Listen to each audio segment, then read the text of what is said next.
Hi everyone, it's Marisa. Sa today's video ay punta kami ng Ange para tulungan si Ninang mag-tour. Niyaya lamang ako ni Ube dahil gusto niya. Bago ko mag-asikaso, maglilinis muna ako ng bahay kasi sobrang alat ng bahay. See you later guys! So guys, nandito na sila.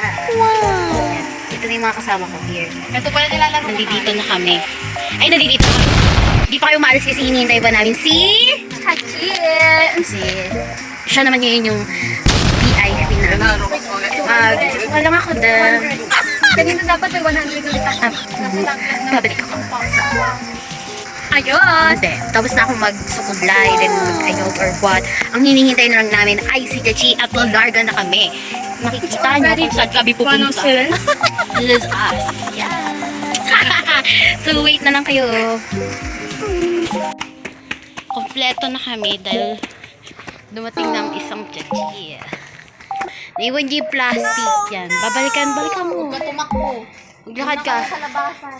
Puro karot lang, be. Karot. So, yun na nga. Nandito na siya. Kakahintay namin. Sobrang init. Nandito na si Ube. Ay. Yan. Ayan siya yung naglalakad. Naglalakad siya. Iniwan niya kasi yung plastic na puti. Ayan o. Kakalimutin kasi siya. Aalis siya nang hindi niya dala yung puting plastic.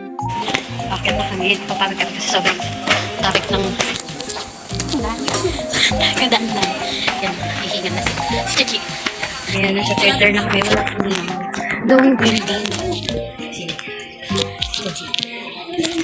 So guys, nakupo kami dito sa agad kasi wala pa si Ninang. Mamaya pa daw 2:30 din. Ang oras na is 1:41. Pero still waiting pa rin kami kay Ninang. Date natin is, yan, nagpipintura na sila. Nagsisimula na kami guys kasi need na namin mag-start.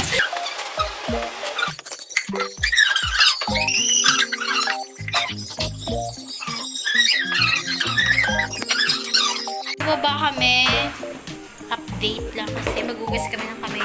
Sobrang dami namin pintura. Sa third floor kami. Yan sila. Nagmamadali sila bumaba. Kasi pang first floor na din.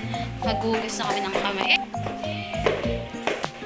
Yan. Si Ube, si Chachi, si Lele.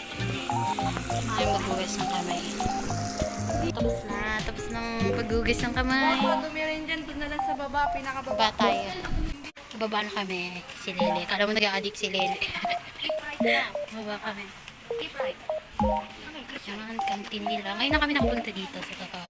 Sa mga oras ito, sabi ni Lele, chichira daw ang bibilihin namin. Pero napagdalawang isip niya na hindi daw pala chichirya, kundi siomay na lang daw. Yun, dalawa lang kami. Pero ayos lang naman. Masarap siya. Yes. Pagtapos namin ni Lele, bumili ng siomay. Umakit na kami. Hindi ko na tinabidyohan kasi nga walang mabibidyo. Sabi, pagtapos namin kumain ay tinulungan na namin si Ninang mag-ayos ng upuan para sa pasukan. Dito nagtatapos sa video to. Bye guys!